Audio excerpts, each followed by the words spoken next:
Celý náš život je riadený z nášho podvedomia a dnes si to priblížime a ukážeme si príkladne, prečo je pre niekoho také ťažké zmeniť sa a ako to celé funguje.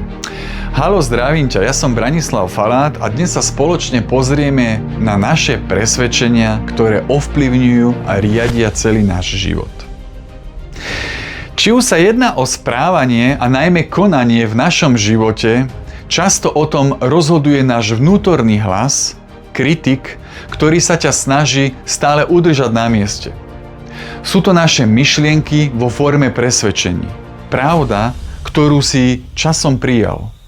Dalo by sa povedať, že presvedčenie je súbor myšlienok, ktoré do nás vložil z veľkej časti niekto iný, či už výchovou, okolím, školstvom, spoločnosťou, alebo aj našou samotnou DNA. Alebo vlastnými presvedčeniami, ktoré sme získali časom z vlastných skúseností, ktoré určujú naše výsledky v živote. Pozitívne na tom celom je, že v podstate je jedno, kto a akým spôsobom ich do nás kedysi vložil. Je to doslova v nás naprogramované.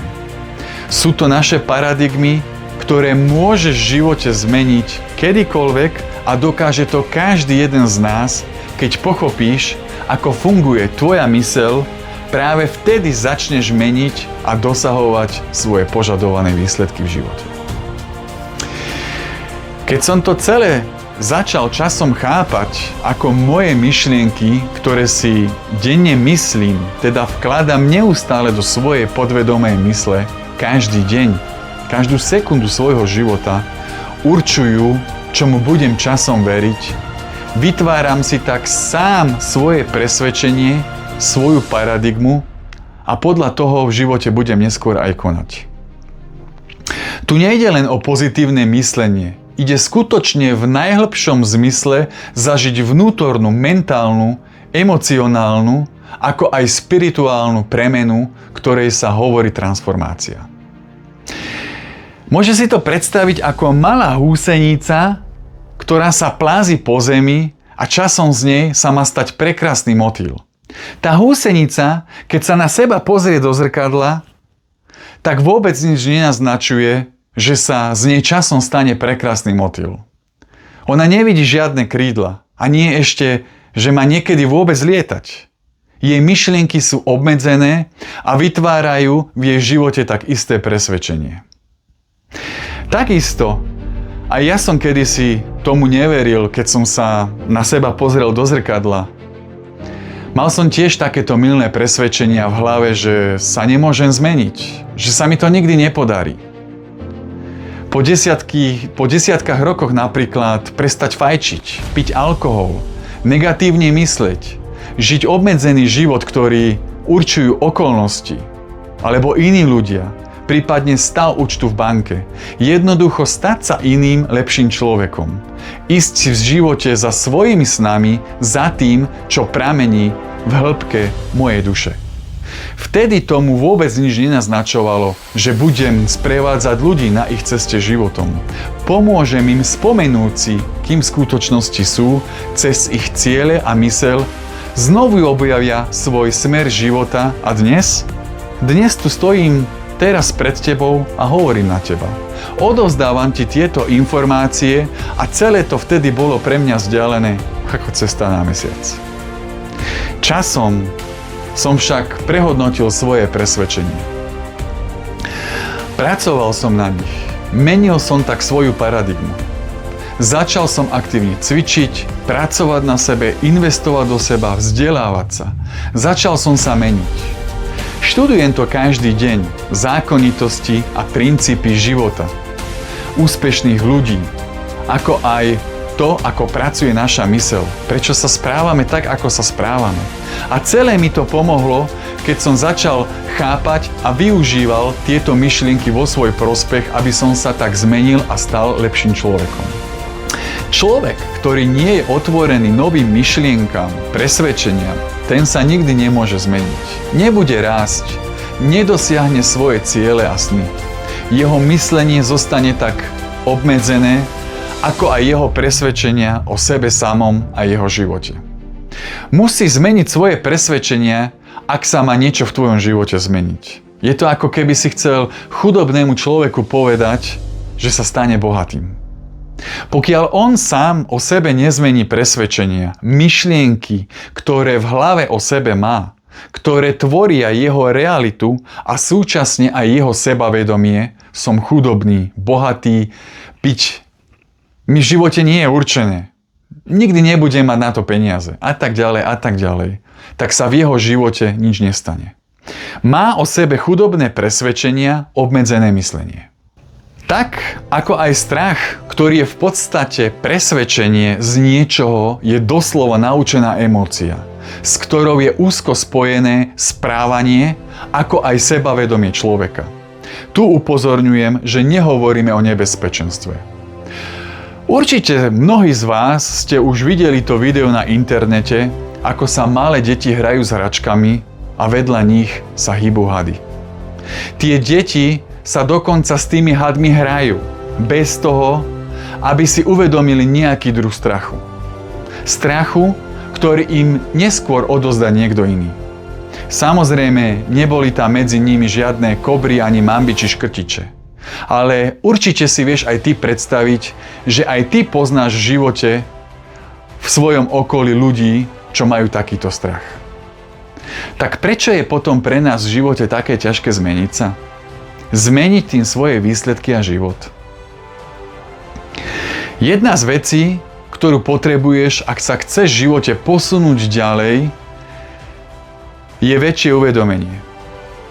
Je to zmena tvojich presvedčení o sebe, ako aj o živote samotnom. Ľudia nezarábajú 100 000 ročne, pretože chcú zarábať 100 000 ročne. Ľudia zarábajú 100 000 ročne, pretože nevedia, ako zarobiť 100 000 mesačne. Ľudia nie sú osamelí, pretože ich baví byť osamelí. Sú sami a osamelí, pretože nevedia, ako budovať zmysluplné vzťahy. Ľudia nebojujú s problémami počas celej svojej kariéry, pretože ich to baví. Bojujú s nimi preto, lebo nevedia, ako odstraniť, preprogramovať bloky, ktoré majú v sebe. Tie bloky nikdy nie sú vonku. Nikdy to nie je o inej osobe. Nikdy nejde o podmienku alebo okolnosť. Vždy je to nedostatok nášho uvedomenia. Nízke sebavedomie, ktoré je podložené z našich obmedzených presvedčení, ako aj myslenia samotnom. Rád uvediem príklad. Predstav si pohár. A že ten pohár si ty. Je to tvoja osobnosť. Táto osobnosť je utváraná z tvojich presvedčení, myšlienok o sebe samotnom. Vezmem potom vodu a táto voda sú tvoje sny a ciele. To, čo chceš v živote robiť. A začnem tú vodu nalievať do pohára. Až tá voda pretečie. Lebo pohár je malý. Ale ja aj lejem ďalej, pretože aj ty naďalej chceš vo svojom živote svoje sny. Po čom v živote neustále túžiš. Ale voda preteká ďalej. Čo tým chcem povedať? Ten pohár nedokáže všetky tie sny prijať, pretože je malý. Príliš malý ako naša osobnosť, ktorá je utváraná z našich obmedzujúcich, malých, chudobných presvedčení. Preto je ten pohár u niekoho taký veľký alebo malý, pretože ho určuje naše sebavedomie, ktoré je podložené vnútorným presvedčením. Keď chceme prijať do nášho života viac vody, chceme žiť lepší život, tak sa musíme najskôr zmeniť. Musíme raz ako osobnosť stať sa väčším pohárom. A na to potrebujeme aj iné presvedčenia, než tie, ktoré v sebe doteraz máme. Tiež som mal o sebe kedysi takéto malé, chudobné, obmedzené presvedčenia, že sa nikdy nemôžem zmeniť. Že nikdy nebudem bohatý v každej sfére života. Slobodne žiť. Že si nezaslúžim iný život, než ten, ktorý som kedysi žil. Neustále sa s tým stretávam aj u ľudí, ktorých v živote stretávam. Akože peniaze nie sú dôležité. Ty to môžeš urobiť, lebo máš peniaze. Ale ja nie. Ja sa nedokážem zmeniť. To ja nikdy nezvládnem. Som slabý. Ty to zvládneš, ale ja nie. A tak ďalej, a tak ďalej. Ó ľudia, čo sú to za hlúpe presvedčenia? To je naozaj zlé. Tiež som si to takto kedysi myslel. Je to ako keby si mám vybrať, či chcem byť radšej šťastný alebo zdravý, alebo mať skvelý vzťah. Sú to obmedzené myslenia, presvedčenia o nás samotných. Presne ako ten malý pohár. Potom nedokážeš žiť lepší, väčší život, ktorý si naozaj zaslúži každý jeden z nás. Len sa musíš preto rozhodnúť.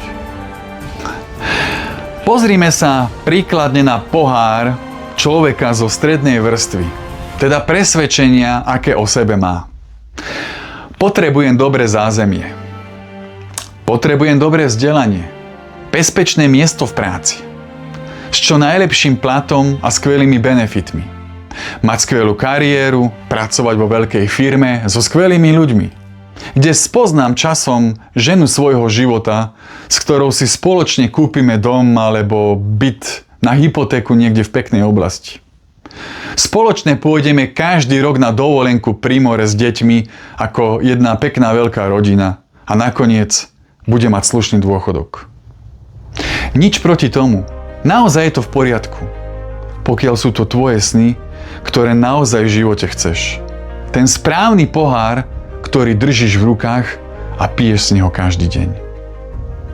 Ak si náhodou povieš, že chcem žiť naozaj slobodný a bohatší život, byť šťastnejší, nevymieňať čas za peniaze niekoho iného, ale chcem vymieňať svoje vedomosti, žiť si svoj život stále, naďalej a dostávať za to peniaze. Alebo chcem dobrodružný život, chcem riskovať, chcem vybudovať firmu podľa mojich predstav, alebo stať sa majstrom vo svojom obore. Chceš byť tvorcom čohokoľvek, tak potom ten pohár, ktorý momentálne máš, je malý. Musí sa zmeniť. Stať sa tak väčším pohárom. Ľudia často nezbohatnú, nežijú život podľa svojich predstav, pretože nevedia, ako zmeniť svoje presvedčenia, svoju paradigmu a veľakrát je na tom celom smutné, že oni ani nevedia, že nevedia. Chceš poznať myšlienky a presvedčenia bohatých a úspešných ľudí? Objavíš ich štúdiom, vzdelávaním sa, vnútorným rastom. Tu sú nejaké z nich, na ktoré som natrafil počas môjho štúdia. Sloboda je pre mňa dôležitejšia ako bezpečie, pretože neexistuje bezpečie okrem môjho výkonu. Výzvy a problémy, prehry v živote sú môjim najlepším učiteľom. Chcem vedieť, ako v živote sa ďaleko dostanem a čo všetko dokážem dosiahnuť. Denným štúdiom sa dozvedám o sebe viac a uvedomujem si tak, kto v skutočnosti som. Moja vnútorná sila je nekonečná a ja už teraz viem, že v živote dosiahnem čokoľvek. A tu je posledná, tá najdôležitejšia. Ja viem, že svoj život môžem zmeniť kedykoľvek. To bolo príkladných 6 silných myšlienok, ktoré ti pomôžu na tvojej ceste za svojimi snami. Môžeš si ich aj afirmovať, tak ako som ti ich ponúkol v minulom videu. Je to jeden zo silných nástrojov. Každá zmena trvá nejaký čas a vyžaduje si značné úsilie. Každopádne výsledky prídu vždy. A budú trvalé, tak ako to bolo aj u mňa, pokiaľ zmeníš svoje presvedčenia, ako aj myslenie. A najlepšia cesta je každodenné štúdium. Stretávaj sa s takýmito ľuďmi, ktorí majú takéto informácie, myslenie, ako aj presvedčenia, ktoré rezonujú s tvojim životným smerom. Oni sa nachádzajú tam, kam ty momentálne vo svojom živote smeruješ. Odovzdajú ti tak svoje skúsenosti. Ušetri si tým čas a energiu. Dosiahneš svoje sny za oveľa kratší čas. Uč sa aj naďalej z videí, čítaj knihy, počúvaj podcasty a začni meniť svoje myšlienky a presvedčenia než tie, ktoré si doteraz o sebe mal. A zmeníš sa presne tak, ako sa zmenila tá malá húsenica v prekrasného motýla. Možno si teraz povieš, že chceš odo mňa nejaké okamžité stratégie, tipy, techniky, návody. A poviem ti, že ich aj odo mňa dostaneš počas našej spoločnej osobnej spolupráce, ako aj tisícky hodín mojich informácií. Ale úprimne ti poviem, že budú mať pre teba len vtedy význam, keď príjmeš k tomu o sebe aj iné zodpovedné presvedčenia a aplikuješ ich do svojho každodenného života. Zmeníš pohľad na seba novým myslením.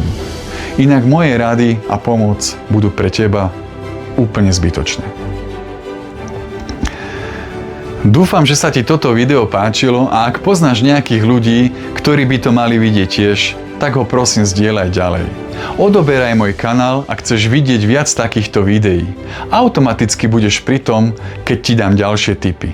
Ďakujem.